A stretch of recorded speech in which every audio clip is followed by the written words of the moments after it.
Sa mismong marang, yung boardroom na nakaharap sa dalampasigan ng Bacolod, kung saan inakala ni na Nestor at Vivian na tuluyan na nilang na-corner ang aking buhay upang agawin ang mga disenyo ng rattan baskets na pamana ng aking biyanan, tumayo ako ng tuwid. Nang tanggalin ko ang suot kong itim na headscarf at ilapag sa mesa ang mga dokumentong magpapatunay ng kanilang kasakiman, nakita ko kung paano sila nanginginig sa takot sa aking harapan. Ngunit, bago ko marating ang rurok na iyon ng pagbawi sa aking dangal, kailangan ko muna dumaan sa pinakamasakit na bahagi ng aking buhay. Ang isang tagagawa ng basket ay mananatiling tagagawa lang sa mundong ito, Lori. Ang magaspang mong kamay ay hindi nararapat sa ganitong kalaking export contract, kaya umalis ka na bago ko tuluyang ipasara ang pangarap mo. Nanginig ang aking buong katawan, habang naririnig ang mga salitang iyon.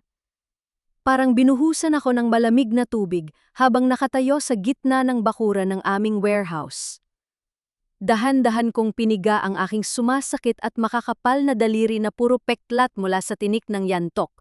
Sinusubukang pakalmahin ang aking mabigat na paghinga habang tinipigilan kong pumatak ang aking mga luha sa harap ng nakakalokong ngiti ni Vivian. Paano umabot sa ganito?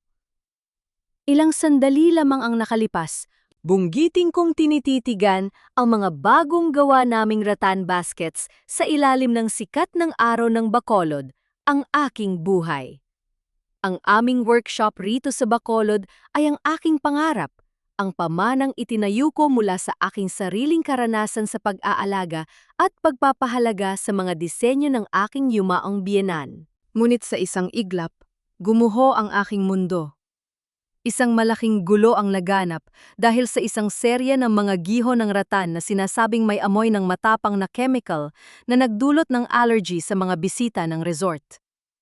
Ang resort ay nagbabantang bawiin ang aming export contract at ang buong barangay ay nagkakagulo. Sabi ni Vivian, ang tanyag na manager ng resort na palaging umaaligid sa asawa ko habang nakataas ang kanyang kilay sa harap ng mga weavers. Lola Lori, baka naman ulyanin ka na talaga dahil sa edad mo.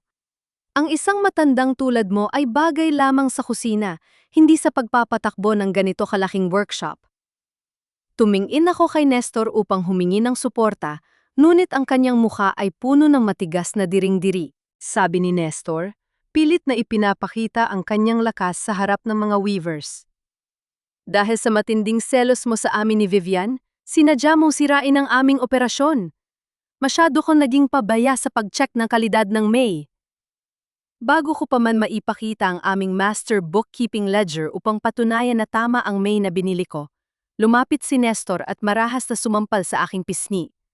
Nayanig ang aking buong pagkatao sa tindi ng sakit at kahihiyan sa harap ng aking sariling mga weavers. Tumingin ako sa aming mga weavers, ngunit lahat sila ay yumuko, walang sinumang nagsalita sa tindi ng hiya at takot na baka mawalan sila ng mga orders mula kay Vivian. Nakakulong ako sa gitna ng kanilang pananahimik. Bakit, Nestor? Bakit po, Panginoon? Bakit niyo hinahayaang mawasak ang lahat ng aking sakripisyo? Hindi ako nagpabaya. At hindi ako pumirma sa papeles ng paglilipat ng aming karapatan sa disenyo. Dahan-dahan kong lilapitan ang salaming estante ng aking mga kagamitan. Sa tindi ng aking galit at sakit, marahas kong itinulak ang mesa ng mga dokumento, dahilan upang mabasag ang salamin ng katabing estante. Narinig ko ang pagbagsak ng mga piraso ng salamin sa semento. Bago pa man sila makabawi sa gulat, mabilis ko na hinablot ang lumang bookkeeping ledger ng aking biyenan na nakalagay sa aking bag at tumakbo ako palabas sa madilim na gabi ng Bacolod. Hinding-hindi ko ibibigay ang aming mga disenyo sa kanila. Tumakbo ako sa ilalim ng ulan, bit-bit ang aking lumang ledger at ang natitirang piraso ng aking danggal. Bawat patak ng malamig na ulan na tumatama sa aking kinalbong, anit ay parang mga karayong na sumusundot sa aking balat. Hinahaplos ko ang aking namamaga at sumasakit na pisngi mula sa marahas na sampal ni Nestor habang nanginginig ako sa lamig sa gitna ng kadiliman ng gabi sa Bacolod. Masakit ang aking buong katawan, lalo na ang aking mga kasukasuan at ang aking mga kamay na puno ng peklat mula sa tinik ng yantok. Ang bawat hakbang ko sa putikan ay parang pagpiga sa aking natitirang lakas. Ngunit nagpatuloy ako sa paglalakad patungo sa gilid ng ilog. Nang marating ko ang maliit na chanter o kanchoy ng aking pamangkin na si Jojo, na siyang nagtatrabaho bilang driver sa palengke at nakatira sa tabi ng sikat na Chödem, dahan-dahan kong kumatok sa pintuan sa likod. Wait, let me use the proper Tagalog term, maliit na barong-barong or maliit na dampa instead of kanchoy. Maliit na dampa or maliit na barong-barong is perfect. Let's correct. Nang marating ko ang maliit na dampa ng aking pamangkin na si Jojo, na nagtatrabaho bilang driver sa palengke at nakatira sa tabi ng sikat na night market. Bumukas ang pinto at lumabas si Jojo, hawak ang isang maliit na kandila. Nang makita niya ako sa gitna ng dilim, basang-basa, nanginginig, may mga pasa sa mukha, at may kinalbong ulo sa ilalim ng aking basang headscarf, napasinghap siya sa gulat. Sabi ni Jojo, habang mabilis akong binalot ng tuyong kumot at pilit na pinatatahimik ang kanyang sariling hikbi. Lola Lori! Diyos ko po! Anong nangyari sa inyo? Sino ang gumawa sa inyo nito? At ang mukha nyo? Umiyak ako ng walang tunog habang mahigpit niya akong niyakap. Dinala ako ni Jojo sa loob ng kanyang maliit na dampa at mabilis na naghanda ng isang mangkok ng mainit na sabaw ng luya upang gumaan ang aking pakiramdam. Ang bawat higop ko ng mainit na sabaw ay dahan-dahang nagpabalik ng init sa aking malamig at nanginginig na katawan, ngunit ang lamig sa aking puso ay nanatili. Sabi ko kay Jojo, habang pinupunasan ko ang aking basang muka. Jojo, wag po muna nating pag-usapan ang ginawa ni na Nestor at Vivian. Ligtas ako rito sa piling mo. Ngunit may kailangan akong tignan sa lumang bookkeeping ledger na nakuha ko. Inilabas ko mula sa aking basang bag ang tanging dokumento na nagawa kong isalba, ang lumang bookkeeping ledger ng aking yumaong biyenan. Umupo ako sa isang maliit na upuang kahoy sa tabi ng higaan at binuksan ko ang papel sa ilalim ng mahinang liwanag ng kandila. Sinuportahan ng aking mga daliri ang bawat basang pahina ng lumang ledger. Habang pinag-aaralan ko ang mga disenyo at ulat ng aming nakaraang operations, may napansin akong kakaiba sa loob ng leather binder lining nito. May nakasabit at nakatago doon na isang piraso ng resibo mula sa Bacolod Rattan Supply. Namilog ang aking mga mata sa matinding gulat. Ang resibo ay nagpapakita ng pagbili ng mga substandard, mura at chemically treated na mga yantok na may matapang na amoy. At sa ibaba ng resibo, may nakasulat na isang signature na dapat ay sa akin. Ngunit habang tinititigan ko ito ng malapitan, nakita ko na ang asul na tinta ng wad na signature na ito ay kumalat dahil sa ulan. Hindi ito ang aking sulat kamay. Ito ay isang peking pirma na ginawa upang palabasin na ako ang nag-order ng mga chemical na yantok upang sabotahein ang aming sariling mga rattan baskets. Nanginginig ang aking mga kamay habang tinititigan ko ang basang resibo na may kumalat na signature. Ito ang magiging unang bakas ng aking pagbangon. Kinaumagahan, sumilip ang bahagyang sikat ng araw sa bintana ng maliit na dampa ni Jojo na nagpapakita ng makapal na hamog na dahan-dahang napapawi sa aming bakuran. Nakaupo ako sa gilid ng higaan, pilit kong inaayos ang aking gray na headscarf upang masiguradong walang makakakita sa aking gupit-gupit na ulo. Sa kabila ng aking panghihina, alam kong hindi ako maaaring manatili na lamang sa loob ng silid at umiyak. Kung gusto ni na Nestor at Vivian na sirain ang aking kumpanya at ang aking dangal, kailangan kong gamitin ang tanging lakas na mayroon ako, ang mga tao na tunay na nakakakilala sa aking puso. Kumuha ako ng mga natitirang piraso ng yantok sa bakuran ni Jojo upang magsimulang mag-weave ng mga simpleng banig at maliliit na basket.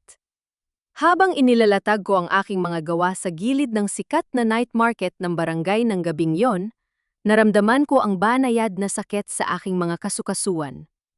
Ngunit nagpatuloy ako. Sabi ni Ate Carmen, ang pinuno ng mga weavers sa aming barangay habang mabilis na lumalapit sa aking pwesto. Lori! Diyos ko po, kumusta na po kayo? Sobrang nahihiya ako sa iyo kung bakit nanatili akong tahimik noong nakaraang araw sa harap ni Vivian at Nestor. Natatakot po kami na baka mawalan kami ng mga orders para sa aming pamilya kapag nagprotesta kami. Naramdaman ko ang banayad na kirot sa aking dibdib, ngunit may kasama itong init ng pasasalamat. Sabi ko, pilit kong pinapakalma ang aking boses upang hindi niya mapansin ang aking panginginig. Carmen, maraming salamat. Naiintindihan ko. Alam kong kailangan ninyong mag-alaga sa inyong mga pamilya. Pero sabihin mo sa akin, may napansin ba kayong kakaiba sa likod ng bodega ng resort nito mga nakaraang gabi? Sabi ni Ate Carmen, ang boses ay biglang bumaba sa seryosong tono. Opo, Lori, nabanggit po ng asawa ko na si Lito. Noong gabi bago ang insidente, nakakita raw po siya ng truck ni Nestor na nagkakarga ng mga sako ng maruming yantok na nanggaling sa Bacolod Rattan Supply. Pinasok po nila yon sa loob ng likod na bodega ng resort sa kalagitnaan ng gabi. Namilog ang aking mga mata sa matinding gulat. Ang truck ni Nestor, ang parehong truck na ginagamit ko dati upang mag-deliver ng aming mga gawa.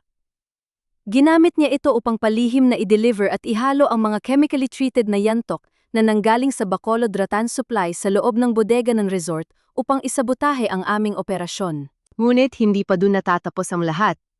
Sabi ni Ate Carmen, ang boses ay nanginginig sa takot at pag-aalala. At Lori, may isa pa pong bagay. Nang nakaraang Martes, pinuntahan kami ni Nestor sa aming mga bahay. Sabi niya po upang hindi raw magulo ang aming membership sa cooperative, inirekomenda niya na i-transfer muna namin ang aming mga natitirang high-quality na yantok kay Vivian. Sabi niya, kung ibibigay namin ang aming magagandang yantok dun, bibigyan niya kami ng bago at mas murang yantok na nanggaling sa Bacolod Rattan Supply para sa aming sariling gawa. Sabi ko sa aking sarili, habang napatitig ako sa pangalang nakasulat sa aking isip. Bacolod Rattan Supply? Iyon ang magiging huling pako sa kanyang sariling kabaong. Hating gabi na nang lihim kong marating ang malaking bodega sa likod ng resort ni Vivian rito sa Bacolod. Ginamit ko ang duplicate key ng pintuan sa likod, ang tanging lock na alam kong nakalimutang palitan ni Nestor upang dahan-dahang pumasok sa loob ng walang nakakapansing mga security guards. Suot ko ang aking pamilyar na gray na headscarf. Habang binabaybay ko ang madilim na bahagi ng bodega upang maghanap ng iba pang dokumento sa aming opisina, narinig ko ang tunog ng pagpihit ng hawakan ng pinto sa unahan. Nataranta ako. Mabilis akong sumiksik sa likod ng malalaking salansan ng mga rattan basket sa sulok ng bodega. Pinipigilan ang aking bawat hininga sa dilim. Bumukas ang pinto ng opisina ng bodega at pumasok ang aking pamangkin na si Jojo, kasunod si Vivian. Sabi ni Jojo, ang boses niya ay nanginginig sa takot at pagkabalisa. Ma'am Vivian, nahihirapan akong tumahimik sa ganito. Sinasabotahin natin si Lola Lori. Napakabuti niya sa ating pamilya at alam mong kinalbo siya ni Sir Nestor kahapon dahil sa paninirang ito. Pakiramdam ko po ay nagkakasala ako sa pamilya ko dahil sa pag-deliver ng mga chemically treated na yantok noong isang gabi. Sabi ni Vivian, ang boses ay malamig at walang kahit anong bakas ng habag habang naririnig ko ang mararahas niyang salita. Jojo, huwag kang maging mahina. Ang deal na ito sa cooperative upang bilhin ang bodega ang magliligtas sa pamilya mo. At huwag mong kalilimutan, kailangan nating makuha ang buong export contract bago sumapit ang pagdating ng mga Japanese buyers. Sabi ni Jojo. Pero ang pagnanakaw sa mga disenyo ng rattan baskets at ang pag-delete ng mga records ng inventory. Ma'am Vivian, baka malaman ng mga opisyal. Malaking gulo ito kapag natuklasan nila. Humakbang si Vivian papalapit kay Jojo. Naramdaman ko ang matinding takot sa aking puso nang makita kong itinapat niya ang kanyang daliri sa mukha ng aking pamangkin. Sabi ni Vivian sa isang mapagbanta at pabulong na tono. Jojo, hayaan mong ipaalala ko sa iyo ang isang mahalagang bagay. May anak kang may sakit sa puso na nangangailangan ng pambili ng gamot araw-araw, hindi ba? Kapag hindi mo binura ang buong katotohanan ng delivery ng chemically treated na yantok bago sumapit ang Lunes, tatanggalin ko ang lahat ng financial support at tulong na ipinangako ko para sa gamot at pagpapagamot ng anak mo. Hahayaan kong mabulok kayo sa utang sa ospital. at iwan kita sa putikan. Hindi sumagot si Jojo. Nakita ko ang dahan-dahan niyang pagtungo sa sahig. Tumalikod si Vivian at marahas na naglakad palabas. Narinig ko ang bawat mararahas na tunog ng pagpindot ng sapatos na may mataas na takong ni Vivian sa sementong sahig ng bodega habang papalayo siya. Naiwan akong nakatitig sa dilim habang pinipigilan ko ang aking mga luha ng galit sa likod ng mga rattan baskets.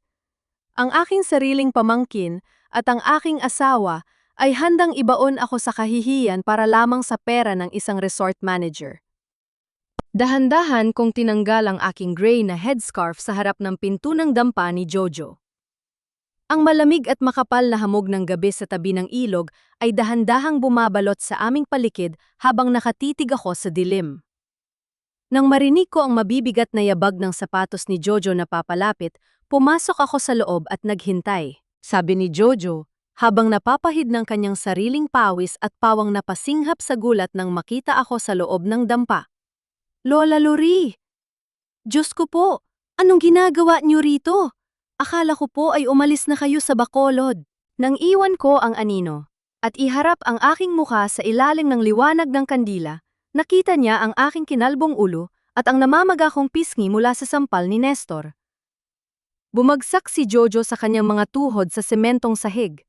Umiyak ng walang tunog habang nakatago ang kanyang mukha sa kanyang mga nanginginig na kamay. Sabi ni Jojo, Lola Lori, patawarin niyo po ako, patawarin niyo po ako. Narinig ko po ang ginawa ni Sir Nestor sa inyo kahapon sa bodega. Sobrang nasaktan ako, pero wala akong nagawa. Sabi ko habang dahan-dahan kong hinahawakan ang kanyang nanginginig na balikat. Narinig ko kayo ni Vivian sa bodega kanina, Jojo. Alam ko ang tungkol sa pag-deliver mo ng mga chemically treated na yantok mula sa Bacolod Rattan Supply. Tila bumalik ang aking gunita. 5 taon na ang nakalipas na umamatay ang aking kapatid, na siyang ina ni Jojo. Ako ang nagpalaki sa kanya. Ako ang nagbuhos ng aking kaunting kita mula sa pagbebenta ng mga rattan baskets upang ipambili ng kanyang mga libro sa paaralan at turuan siyang mag-weave. Sumumpa ako na kahit gaano kahirap ang buhay, hinding-hindi ko siya iiwan. Nabalik lamang ang aking diwa nang marinig ko ang mas malakas na pag-iyak ni Jojo sa aking harapan. Sabi ni Jojo habang pilit na humihingi ng patawad. Lola Lori, patawarin niyo po ako. Wala akong choice. Ang anak ko, may sakit siya sa puso. Si Vivian, hawak niya ang lahat ng aming pambayad sa ospital at ang pambili ng mga gamot ng bata. Sabi niya kapag hindi ko sinunod ang utos ni Sir Nestor, tatanggalin niya ang lahat ng suporta. Hahayaan niyang mamatay ang anak ko sa loob ng ospital habang lumulubog kami sa utang. Nakahinga ako ng malalim. Naramdaman ko ang matinding sakit ng kataksilan, ngunit sa pagkakataong ito, naintindihan ko rin ang takot ng isang ama na nagpoprotekta sa kanyang maliit na anak laban sa kapangyarihan ng pera ng mga mayayaman. Ginamit ni Nestor at Vivian ang pinakamahina at pinakasensitibong bahagi ng buhay ng aking pamangkin upang sirain ako. Sabi ko, habang tinutulungan ko siyang tumayo. Tumayo ka, Jojo. Huwag kang luluhod sa harap ko, sabi ni Jojo habang pinupunasan ang kanyang mga luha. Isusumbong niyo po ba ako sa kooperatiba, Lola? Tatanggalin niyo po ba ako sa inyong puso? Sabi ko, hindi kita ipapakulong, Jojo. At hindi kita tatanggalin sa aking puso. Ngunit kailangan mo akong tulungan na bawiin ang aming mga disenyo mula sa mga taong gustong sumira sa ating lahat, sabi ni Jojo, habang tumango ng mabilis ng walang pag-aalinlangan. Gagawin ko po, Lola Lori. Gagawin ko ang lahat ng utos nyo. Ano pong kailangan kong gawin? Sabi ko, magpanggap ka na patuloy kang sumusunod sa mga utos ni Nestor at Vivian. Gusto kong manatili kang mata at tainga ko sa loob ng kanilang operations. At kailangan nating makuha ang mga impormasyon kung saan nila itinago ang ating mga high-quality na yantok na tinanggal nila sa bodega. Dahan-dahan binuksan ni Jojo ang kanyang bulsa at inilabas ang isang lumang keypad phone. Sabi ni Jojo, sa boses na bumaba ng bahagya sa takot, Lola, meron po akong lihim na recording dito sa aking lumang telpon o nung nakaraang Martes nang i-deliver ko ang mga sako ng yantok Palihim kong pinindot ang record button habang nag-uusap sila ni Sir Nestor tungkol sa kanilang plano na tuluyang burahin ang pangalan niyo sa darating na paglulunsad kasama ang mga Japanese buyers. Napatitig ako sa lumang telepo o sa kanyang kamay. Hawak ko na ang aming unang piraso ng ebidensya na wawasak sa kanilang kasakiman. Mabilis na isinagawa ni Jojo ang aming plano kinabukasan. Sa pamamagitan ng aming lihim na pag-uusap, ibinalita niya sa akin kung paano siya humarap kina Nestor at Vivian na may kasamang peking panging-inig at luha sa mga mata upang mag-ulat tungkol sa aking kalagayan. Sabi ni Jojo kay Nestor, pilit na pinatutunog ang kanyang boses na tila ba natatakot. Sir Nestor, nakita ko po si Lola Lori sa isang maliit na fishing village sa Cadiz. Tuluyan na po siyang nagtago at nawala ng lakas ng loob pagkatapos ng nangyari sa warehouse. Umiiyak lang siya gabi-gabi sa tabi ng ilog, mukhang ulyanin at sumuko na talaga sa kahihiyan ng kanyang gupit-gupit na buhok. Nang narinig yun ni Nestor, nakita ko sa aking isip ang panandaliang hiya para sa kanya. Ngunit mabilis itong pinawi ng marahas na tawa ni Vivian sa kabilang linya. Inasahan ng dalawa na naging matagumpay ang kanilang maruming laro. Dahil dito, nagpasya si Nestor na i-advance ang opisyal na paglulunsad ng bagong brand sa darating na Lunes ng umaga sa resort upang tuluyang makuha ang export contract bago pa man ako makabalik mula sa aking sinasabing pagtatago.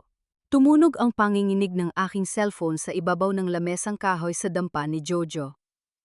Isang mensahe ang dumating mula kay Jojo na palihim na nakamasid sa opisina ni Vivian. Sabi ng text ni Jojo, "Lola Lori, naniwala ng buong buo si Sir Nestor at si Ate Vivian. Labis silang nagdiwang sa resort kanina. Ngunit meron pa silang inihahanda para bukas. Kumuha si Vivian ng isang opisyal na notarized copyright certificate mula sa kanyang sariling pribadong abogado sa munisipyo.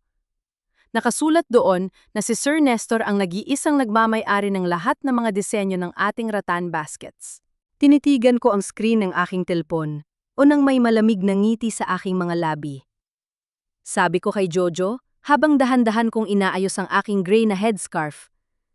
Hayaan natin silang magdiwang ngayon, Jojo. Ang kanilang sariling kumpiyansa at kasakiman ang hihila sa kanila pababa. Pinag-aralan kong mabuti ang bawat dokumento na mayroon kami.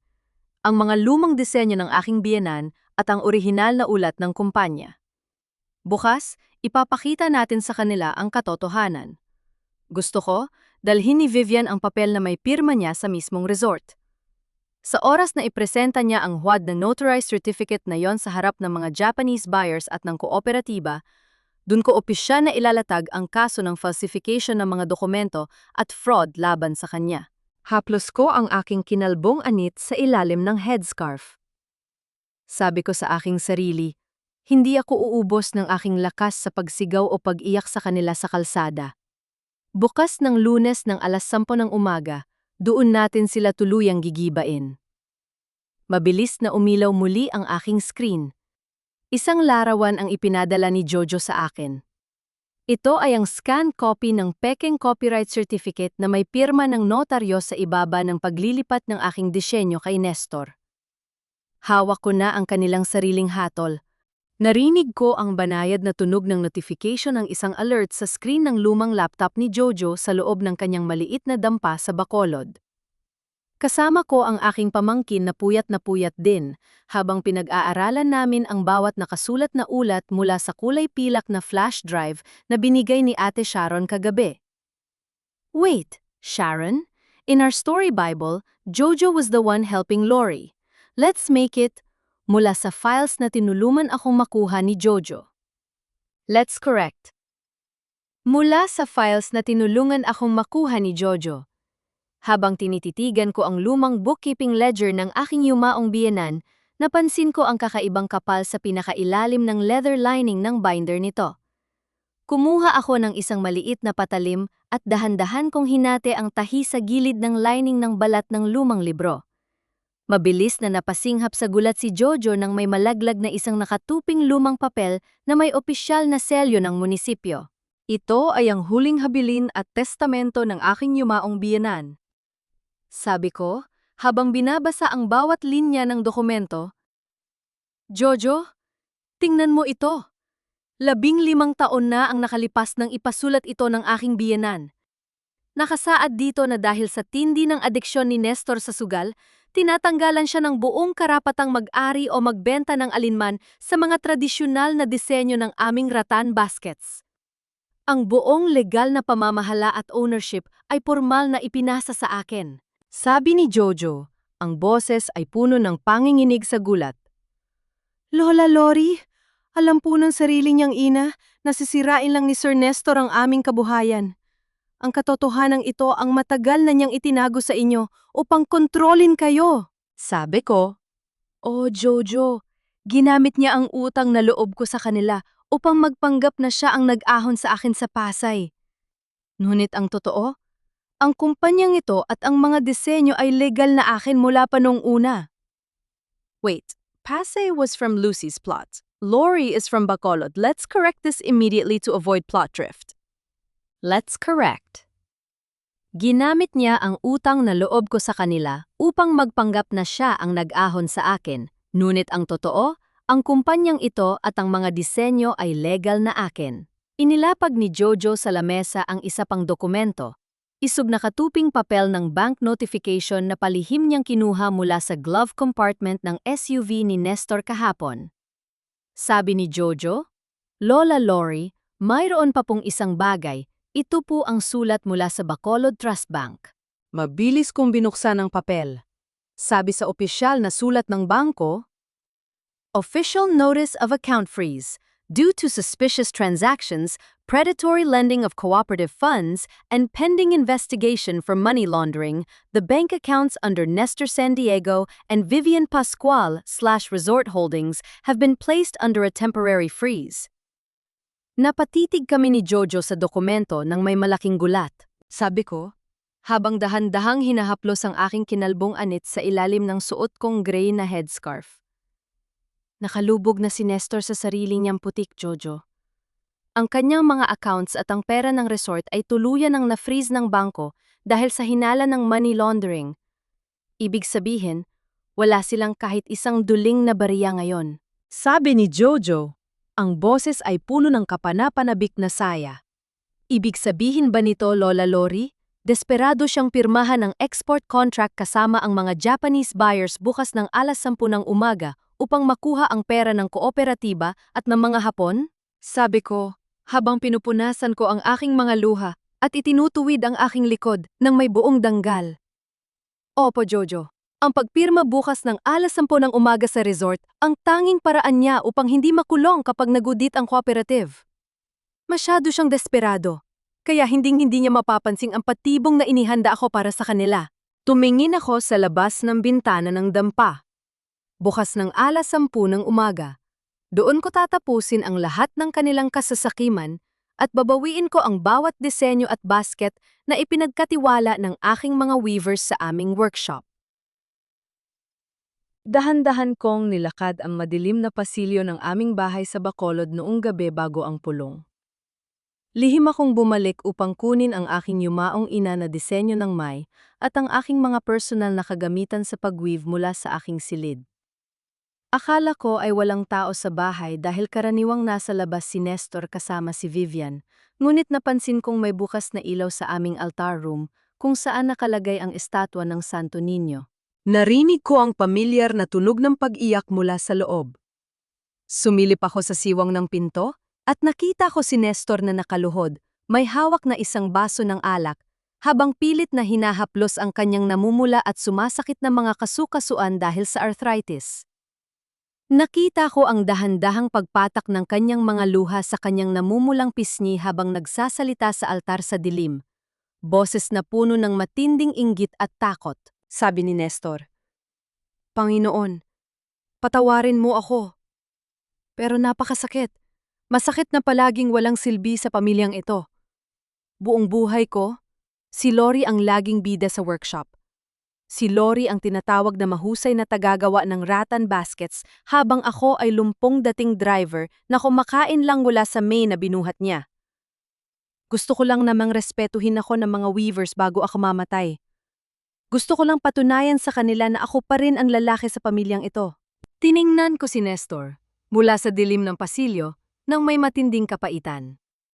Ang insecurity ng aking asawa, ang kanyang kawalan ng kumpiyansa sa sarili na mabuhay sa ilalim ng aking tagumpay, ang naging lason na nagtulak sa kanya na magtaksil, makipagsabwatan kay Vivian, at ipagupit ang aking buhok upang maranasan ang pakiramdam ng pagkakaroon ng kapangyarihan. Ngunit ang kanyang karuwagan ay hindi kailanman magiging sapat na dahilan upang patawarin ko ang kanyang kasamaan. Dahan-dahan akong lumabas ng bahay, hinahayaan ang malamig na hangin ng gabi ng Bacolod na dumampi sa aking mukha habang pabalik ako sa dampa ni Jojo. Biglang naging pamilyar ang banayad na tunog ng pag-vibrate ng aking cellphone sa aking bulsa. Nakita ko ang screen, si Aling Susan, ang kapatid ni Nestor ang tumatawag. Mabilis ko itong sinagot at inilapat sa aking tainga habang nakatayo sa ilalim ng malamig na ilaw ng kalsada. Sabi ni Aling Susan, ang boses ay matalas at puno ng pagbabanta. "Lori, nasaan ka bang dapat na babae ka? Pumunta ka bukas sa resort ng 10:00 ng umaga at pirmahan mo ang temporary leave. Isipin mo naman ang utang na loob mo sa pamilya ko na nagpahiram sa iyo ng puhunan nung nagsisimula ka pa lang upang makabili ng yantok. Huwag mong sirain si Nestor sa harap ng mga Japanese buyers. Gusto mo bang masira ang pamilya dahil sa katigasan ng ulo mo?" Sabi ko, sa boses na napakatahimik, ngunit may katigasan ng baka na nagpatigil sa kanyang pagsasalita sa kabilang linya. "Aling Susan, ang utang na loob ko sa pamilya ninyo ay matagal ko nang nabayaran sa loob ng 10 taon ng pagbuhay at pagpapayaman ko sa inyo gamit ang aking workshop. At ang aming mga weavers, sila ang dahilan kung bakit hindi ko hahayaan na hawakan ninyo ang aking mga disenyo. Magkita-kita tayo bukas ng 10:00 ng umaga sa resort, Aling Susan. Siguraduhin ninyong suot ninyo ang pinakamaganda ninyong damit dahil yon na ang huling araw na mararanasan ninyong maging marangya." Mabilis kong pinatay. Ang tawag ng hindi hinihintay ang kanyang sagot, inilagay ko ang aking cellphone sa bulsa ng aking jacket at hinawakan ko ang aking gray na headscarf. Bukas, sa resort ng Bacolod, doon ko tatapusin ang lahat ng kanilang kasakiman. Dahan-dahan kong tinanggal ang aking gray na headscarf sa harap ng maliit na salamin sa dampa ni Jojo. Tinitigan ko ang aking refleksyon. Ang aking ulo ay meron pa ring mga bahaging walang buhok, gupit-gupit at hindi pantay-pantay dahil sa marahas na ginawa ni Vivian sa akin sa loob ng weighing room noong gabi. Napakasakit tingnan. Tila ba ipinapaalala nito ang bawat segundo ng aking kahihiyan sa Bacolod. Ngunit habang tinititigan ko ang aking sarili, napagtanto ko na hindi ko maaaring itago ang aking sarili sa ilalim ng telang ito habang buhay. Ang pagtatago ay para lamang sa mga may kasalanan at wala akong ginawang masama. Mabilis na pumasok si Jojo sa aking silid, bit-bit ang isang matalas na gunting at isang basang suklay. Nakita niya ang aking pag-aalinlangan sa harap ng salamin. Sabi ko kay Jojo, pilit kong pinatatag ang aking boses upang hindi siya mag-alala. "Jojo, gupitin na natin ng maayos ang natitirang buhok ko. Ayokong humarap bukas sa resort na mukhang kaawa-awa o parang isang biktima. Gusto ko makita ni Nestor at Vivian ang isang matatag na Lori, isang Lori na handang lumaban para sa katotohanan." Tumango si Jojo habang nangingilid ang mga luha sa kanyang mga mata. Dahan-dahan niyang sinimulang gupitin ang aking buhok. Narinig ko ang bawat bana, yat natunog ng paggupit ng gunting sa loob ng tahimik na silid. Ang mga hibla ng aking buhok ay dahan-dahang nalaglag sa sahig. Ngunit sa pagkakataong ito, ang bawat hibla na nalalagas ay hindi na nagdadala ng luha. Ito ay naging simbolo ng aking paggupit sa aking lumang buhay bilang isang asawang tapat ngunit pinagtaksilan. Nang matapos si Jojo, hinarap ko muli ang salamin. Ang aking buhok ay napakaikli na ngayon, isang maayos at malinis na pixie cut. Kahit wala akong mahabang buhok, nakita ko sa salamin ang isang babaeng may matatapang na mga mata, isang muka na hindi na kailanman yuyuko sa harap ng kahit sinong mapang-api. Dahan-dahan kong inilagay ang aking kamay sa ibabaw ng aking lumang bookkeeping ledger ng aking biyenan. Naramdaman ko ang kakaibang kapayapaan at lakas, tila ba nagbibigay sa akin ng huling lakas na kailangan ko para sa bukas. Sabi ko sa aking sarili, sa isang mahinang bulong na puno ng determinasyon. "Panginoon, kasama ko kayo. Hindi ko hahayaan na nakawin nila ang aking buhay. Ang aming workshop ay para sa mga weavers, at ako ang magpapakita ng aking lakas gamit ang aking dangal bilang ang isang ina at may-ari. Inihanda ni Jojo ang aking isusuot bukas. Isang disenteng kulay asul na blusa, palda, at isang formal na blazer.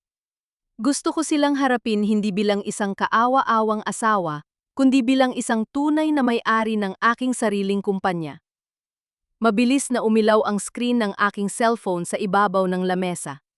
Isang mensahe ang dumating mula sa aking abogado na nakipag-ugnayan sa board secretariat ng cooperative. Sabi sa text ng aking abogado, Lola Lori, kumpirmado na po ang pagpupulong bukas ng alas 10 ng umaga sa resort para sa pagpapakita ng disenyo sa mga Japanese buyers.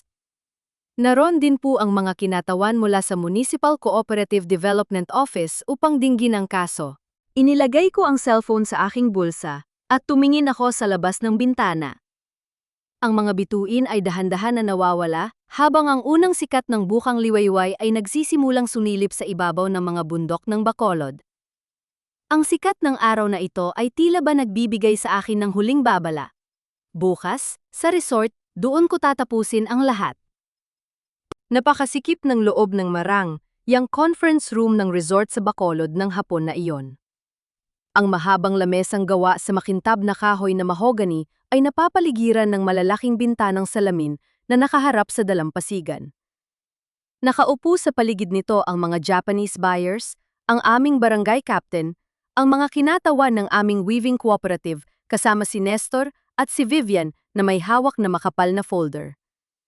Pareho silang may malalawak na ngiti sa kanilang mga labi. Tila ba tinititigan na nila ang kanilang tagumpay. Sabi ni Nestor sa harap ng board, ang boses niya ay puno ng mapagkunwaring giting at kumpiyansa. Sirs, we are very proud to present this new collection of traditional Bacolod rattan baskets. I designed these myself, inspired by my family's legacy. To ensure the safety of this export contract, I have officially registered the copyright of these patterns under my name. Suminggit si Vivian, habang dahan-dahang inilalapag ang peking notarized copyright certificate sa ibabaw ng lamesa sa harap ng mga Japanese buyers. Yes, sirs, based on this notarized document, Sir Nestor holds the sole ownership and rights of these designs. It is legally protected. We are ready to sign the agreement and begin the supply chain immediately. Tumingin ang lead buyer ng Hapon sa kanyang kasama bago nagsalita sa pamamagitan ng kanyang translator. Sabi ng translator, "We are highly impressed with the weaving pattern. If there is no legal issue regarding the ownership of the designs, we are ready to sign this exclusive export contract today." Sabi ng aming barangay captain habang inaayos ang kanyang salamin sa mata, "Nestor, nasaan ba ang asawa mong si Lori? Sumasang-ayon ba siya na ibigay sa iyo ang karapatan sa disenyo ng aming workshop?" Sabi ni Nestor, pilit na pinatutunog ang kanyang boses ng may peking pag-aalala. Nasa probinsya po si Lori ngayon, Kapitan. Dahil sa kanyang edad, matinding depression, at dahil medyo ulyanin na siya, minabutit naming wag muna siyang bulyawan sa ganitong malalaking pagpupulong. Sumasang-ayon po siya sa aking desisyon upang maisalba ang aming kabuhayan. Inabot ni Vivian ang gintong pluma kay Nestor upang simulan ang pagpirma sa kontrata. Lumapit si Vivian sa tabi ni Nestor, may mapaglarong ngiti sa kanyang mga labi habang nakatingin sa panulat. Dahan-dahan at marahan kong itinulak ang malaking pintuang kahoy ng conference room. Walang kahit anong ingay ng pagkabigla, ngunit nang makita ako ng mga tao, ang buong silid ay biglang naging tahimik na parang isang sementeryo. Naglakad ako patungo sa loob ng silid na may tuwid na likod. Suot ko ang aking simpleng asul na blusa, palda, at aking formal na blazer. Ang aking ulo ay hindi na nakabalot sa gray na headscarf.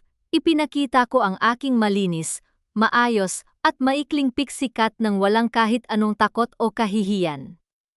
Sa aking likuran ay nakatayo si Jojo, si Ate Carmen, at ang kinatawan mula sa Municipal Cooperative Office. Nanlaki ang mga mata ni Nestor nang makita ako, habang si Vivian ay napahawak sa dulo ng mesa sa tindi ng gulat at takot. Sabi ni Vivian, habang nanginginig ang kanyang labi sa tindi ng gulat, Lori? Anong ginagawa mo rito? At ang buhok mo? Hindi ko man lang sila tiningnan. Naglakad ako ng diretso patungo sa lamesa ng barangay captain at ng mga Japanese buyers. Inilabas ko mula sa aking bag ang aking lumang ledger ng aking biyenan, ang flash drive na naglalaman ng recording ni Jojo at ang mga nakaprint na bank statements ng resort.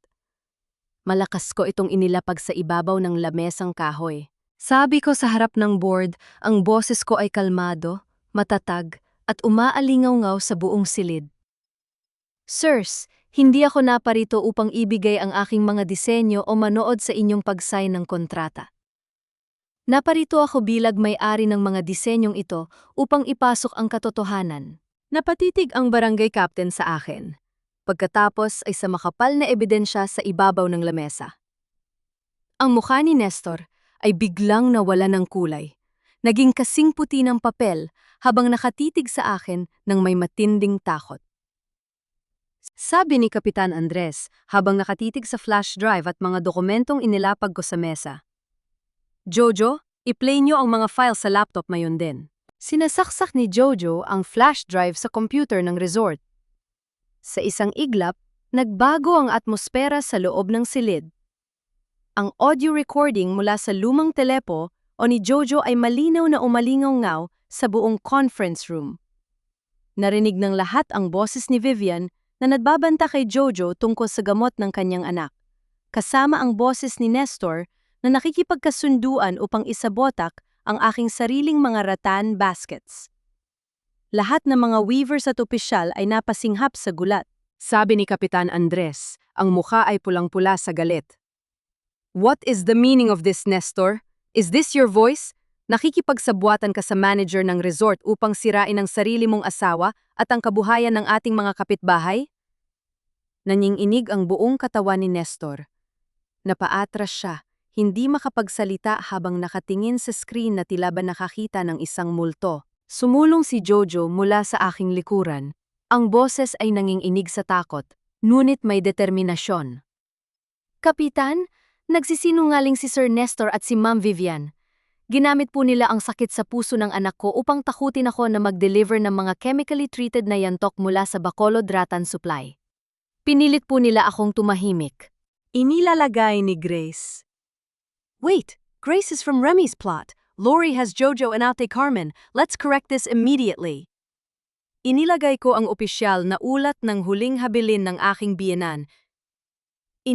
ko ang opisyal na ulat ng huling habilin ng aking biyenan.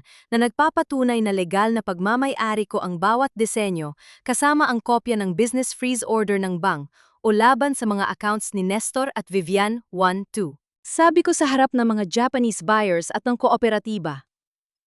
Sirs, ang mga accounts ni Nestor at Vivian ay opisyal ng sinuspinde at na-freeze ng bank o dahil sa hinala ng money laundering ng pera ng ating cooperative at ang mga yantok na may matapang na amoy na ginamit upang isabotahe ang aming giho ay binili nila palihim mula sa Bacolod Rattan Supply. Sabi ng lead Japanese buyer habang itinuturo ang mga dokumento sa pamamagitan ng kanyang translator.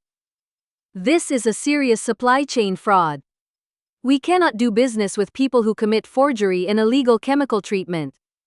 We are canceling our agreement with Sir Nestor and Ms. Vivian immediately, sabi ng aming barangay captain habang hinahampas ang kanyang kamay sa mesa. This is a criminal act. Hindi lang natin titiwalagin si Vivian ngayon din mula sa pakikipag-ugnayan sa ating kooperatiba, kundi magsasampa tayo ng kasong sibil at kriminal laban sa kanya at kay Nestor San Diego. Nang makita ni Vivian, nawala na siyang takas. Tuluyan nang nawala ang kanyang pagiging matikas bilang isang mayaman na resort manager. Ang kanyang magandang pulang kasuotan ay tila ba naging isang maruming basahan habang gumuho ang kanyang pangarap sa harap ng board. Napasigaw siya sa tinde ng galit at desperasyon, pumatak ang mga luha sa kanyang namumulang pisngi. Sabi ni Vivian, habang itinuturo ang mga opisyal ng kooperatiba, bakit niyo ako hinuhusgahan? Wala kayong alam sa pinagdadaanan ko. Ang yumaong asawa ko, namatay siyang lubog sa utang noong araw. Pinalayas kami sa kalsada ng walang kahit isang duling na barya dahil walang pambayad. Alam niyo ba ang pakiramdam ng walang makain habang tinatapakan kayo ng lahat? Kaya sumumpa ako na makukuha ko ang bawat lupa at resort sa lugar na ito. Hindi ko hahayaang mangyari uli yon sa aking buhay. Tiningnan ko si Vivian ng may malamig na mata. Sabi ko sa kanya, ang takot sa sarili mong impyerno ay hindi kailanman magiging sapat na dahilan upang sunugin mo ang buhay at danggal ng ibang tao, Vivian. Biglang bumukas ang pinto ng conference room at pumasok si Aling Susan, ang kapatid ni Nestor na kanina pa pala nakikinig sa labas. Mabilis siyang lumapit sa akin at lumuhod sa aking paanan habang umiiyak ng malakas. Sabi ni Aling Susan, sa boses na puno ng pagmamakaawa, "Lori, parang awa mo na. Isipin mo ang utang na loob mo sa pamilya ko. Nung nagsisimula ka pa lang at walang puhuan para makabili ng yantok, ang pamilya namin ang nagpahiram sa'yo ng pera. Huwag mong ipatapon si Nestor sa kulungan." Dahan-dahan kong inalis ang kamay ng aking ipinagmamalaking ipinaglalaban na kapatid sa aking kulay asul na blusa. Tiningnan ko si Nestor, na ngayon ay nakaluhod din sa sahig. Umiiyak sa matinding kahihiyan habang nakatingin sa akin. Sabi ko kay Aling Susan, ang boses ko ay kalmado, ngunit may katigasan ng bakal. Aling Susan, ang utang na loob ko sa pamilya ninyo ay matagal ko nang nabayaran sa loob ng 10 taon ng pagbuhay at pagpapayaman ko sa inyo gamit ang aking workshop.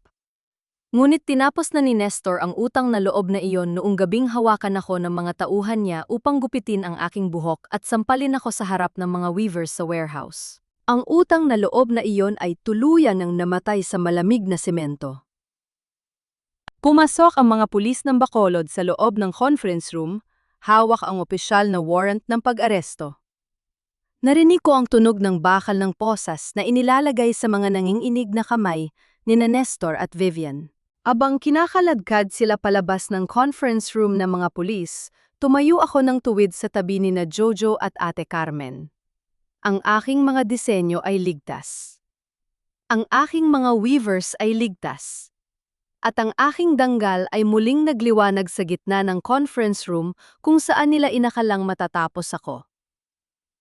Ilang buwan na ang nakalipas mula noong magulong hapon sa conference room ng resort sa Bacolod. Ang malamig na simoy ng hangin sa gabi ay nanatili, ngunit sa pagkakataong ito, may kasama na itong banayad na sikat ng araw na dahan-dahang sumisilip sa ibabaw ng aking dampa.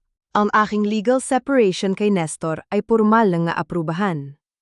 Siya at si Vivian ay kasalukuyang naghihintay ng kanilang huling paghatol sa kulungan ng munisipyo para sa kaso ng supply chain fraud at luadal. Wait, luadal is Vietnamese. Tagalog is panloloko or estafa. Bacolod City Jail habang hinaharap ang mabibigat na kaso ng fraud, estafa at panloloko. Sa tulong ng Municipal Cooperative Development Office, ang aming workshop ay ganap ng naibalik sa akin. Ngunit sa pagkakataong ito, hindi na ito isang pribadong kumpanya lamang. Formal kong itinatag ang isang weavers cooperative kung saan ang bawat isang weaver ay nakarehistro bilang co-owner. Sa pamamagitan ng bagong system na ito, bawat transaction, sales, at ang aming export contract ay isinusulat ng may buong transparency sa aming system. Si Jojo ay nagtatrabaho ngayon bilang aming main driver ng cooperative. Sa tulong ng bagong pondo ng cooperative at ng tulong ng mga Japanese buyers, matagumpay na naoperahan sa puso ang kanyang maliit na anak na babae. Siya ay malusog na ngayon at ligtas sa loob ng aming dampa, sabi ni Jojo sa akin habang tinutulungan akong mag-ayos ng mga sako ng yantok sa tabi ng ilog. Lola Lori, napakalaki po ng pasasalamat ko sa inyo. Dahil sa cooperative na ito, ligtas na ang anak ko at hinding-hindi ko na po kailanman kailangang sumunod sa maruruming banta ng iba para sa pera. Ngumiti ako sa kanya at hinawakan ko ang kanyang kamay. Sabi ko, Jojo, ang cooperative na ito ay hindi para sa akin lamang. Para ito sa bawat pamilyang nagbuhos ng pawis dito. Tayo ang may-ari ng ating sariling pangarap, upang masiguradong walang sinumang matandang kababaihan o mga batang weavers ang maloloko muli. Nagtatag ako ng isang maliit na klase sa ilalim ng beranda ng aking dampa. Dito, ako mismo ang nagtuturo sa mga batang babae sa barangay kung paano magbasa ng mga timbang, mag-record ng mga sako ng yantok, at lalong-lalo na kung paano dang mga lihim ng aming mga disenyo. Wait, dang is Vietnamese, Tagalog is magweave or maghabi. At lalong-lalo na kung paano mag-weave, mga lihim ng aming mga disenyo. Sabi ni Ate Carmen sa akin nang umupo kami sa ilalim ng beranda. Lori, napakaganda ng mga batang ito habang nag-aaral maghabi ng mga rattan baskets. Ang pamanang iniwan ng iyong biyenan ay mananatiling buhay sa aming barangay. Sabi ko habang pinapanood ko ang kanilang mga nanginginig na kamay na may pag-iingat. Carmen, ang ating mga disenyo ay hindi kailanman magiging pag-aari ng isang tao lamang. Ito ay magiging kasaysayan ng ating barangay. Nang sumunod na linggo, ipinatawag ko ang aking kauna-unahang pangkalahatang pagpupulong para sa mga weavers at mga kapitbahay sa malawak na bakuran ng kooperatiba. Puno ang silid ng mga tao na nakatitig sa aking mukha. Naglakad ako patungo sa unahan ng stage, suot ang aking simpleng asul na blusa, palda, at aking formal na blazer. Ang aking ulo ay balot pa rin sa aking gray na headscarf. Sabi ko sa kanila, habang nakatitig ako sa kanilang mga pamilyar na mukha. Mga kasama ko sa pag-weave. Pamilya ko. Maraming salamat sa inyong katapatan sa gitna ng nagdaang bagyo. Alam kong marami sa inyo ang nag-alala na baka mawalan kayo ng mga orders at trabaho dahil sa paninira ng iba. Ngunit narito ako ngayon upang sabihin sa inyo na mas malakas na ang ating cooperative na yon. Narinig ko ang banayad na bulong ng saya at pasasalamat mula sa buong bakuran. Sabi ko pa, Patlum, pungpaon ko pong sinubukan na maging isang tapat na asawa na inuuna ang kapayapaan ng iba bago ang sarili ko dahil sa utang na loob. Ngunit natutunan ko na, ang tunay na aruga sa kapwa ay dapat magsimula sa pagprotekta sa sarili mong danggal.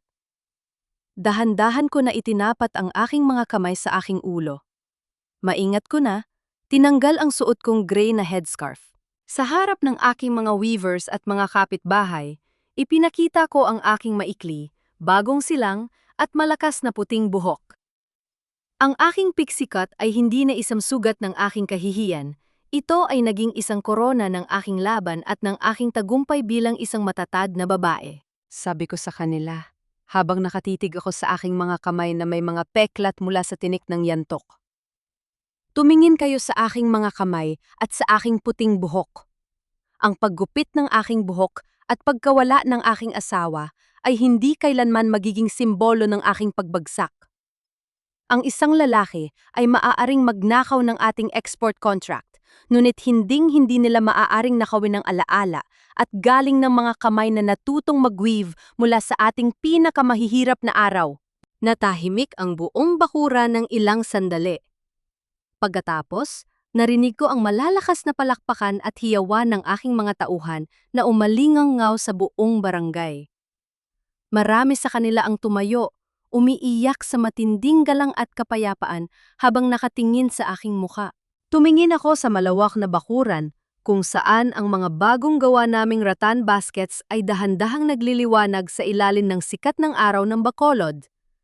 Naunawaan ko na sa dulo ng lahat ng pagsubok, ang isang tao na nag-alaga sa kapwa ng may tapat na puso ay maaari pa palang tumayo ng tuwid at kiyuhan sa sarili niyang mga paa upang protektahan ang kanyang pamilya at ang kanyang sariling danggal. Ang dahan-dahang pag-ugoy ng mga basket na yantok sa ilalim ng sikat ng araw habang sumasalamin sa aking muka ang banayad na sikat ng araw ng Bacolod ay nagiiwan ng isang napakatamis na kapayapaan sa aking buhay.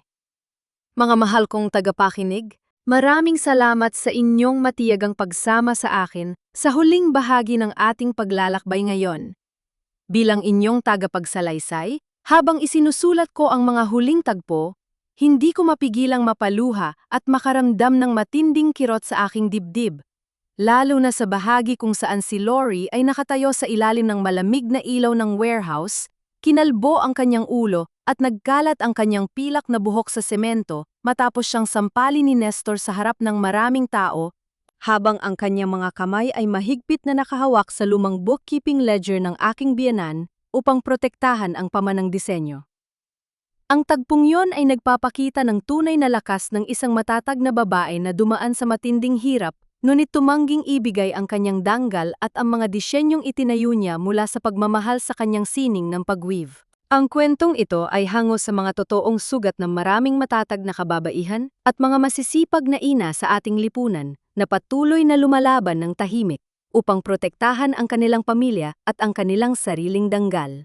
Katulad ng mga hibla ng yantok at mito na kailangang dumaan muna sa init ng apoy at pagbabad sa tubig upang maging delyano at danyaw bago makagawa ng isang matibay na pagkahabi na tatagal ng maraming taon, kailangan din nating dumaan sa kumukulong hirap at kataksilan upang mailabas ang tunay nating bango at lakas. Ang pag-aalaga sa ating sining at sa ating mga kapwa-weavers ay tulad ng pagpapatuyo ng ani ng yantok. Kailangan muna nating siguraduing sapat ang init ng ating sariling danggal bago natin maibahagi ang proteksyon na ito sa iba. Ang ating edad at ang ating kasarian ay hindi kailanman magiging dahilan upang sumuko tayo sa kasakiman ng iba. Kung kayo ang nasa kalagayan ni Lori, magagawa niyo rin bang patawarin si Jojo na nagtaksil dahil lamang sa naging desperasyon para sa pambili ng gamot sa sakit sa puso ng kanyang anak? At sa tingin niyo ba ay tama lamang na hindi na niya pinayagan si Nestor na muling magkaroon ng bahagi sa pamamahala ng cooperative? Nais ko pong magtanong sa inyo ng may buong paggiliw. Saang bahagi po ba kayo ng Pilipinas o ng mundo nakikinig ngayon? Habang nakikinig kayo sa aking boses, nagluluto ba kayo? Nagpapahinga sa kama? O marahil ay nagtatrabaho? Sana po ay mag-iwan kayo ng komento upang ibahagi ang inyong mga saloobin tungkol sa naging pagbangon ni Lori. Kung meron kayong sariling kwento ng pagtitiis at tagumpay laban sa mga mapang-api, mangyaring isulat ito sa ibaba dahil dito ay palaging may nakikinig sa inyo. Huwag niyo rin pong kalimutang i-like at i-share ang ating kwento ngayon upang maabot pa natin ang mas maraming pusong nangangailangan ng pag-asa. Nawa, igabayan kayo ng may kapal at bigyan ng lakas na mabuhay ng may buong kapayapaan at danggal sa sarilinin yung mga paa. Manatili po kayong matatag at ligtas. Pamagat ng kwento ang halimuyak ng yantok. Ang kwentong ito ay isinulat batay sa kwento ng tagapakinig na si Lord San Diego, 56 na taong gulang, nakatira sa Bacolod, na ipinadala sa ating programa na may mensaheng ang bawat disenyo at basket na ipinagkatiwala sa atin ay katumbas ng ating sariling danggal at hindi natin dapat hahayaan na ang ating edad ang maging dahilan upang manatili tayong imik sa harap ng pang-aapi. Paunawa. Ang lahat ng mga tauhan at sitwasyon sa kwentong ito ay muling isinulat ng may akda bilang katang-isip lamang upang kimakasira o makasakit ng sinuman. Ang kwento ay nilikha para sa libangan at upang maghatid ng positibong mensahe.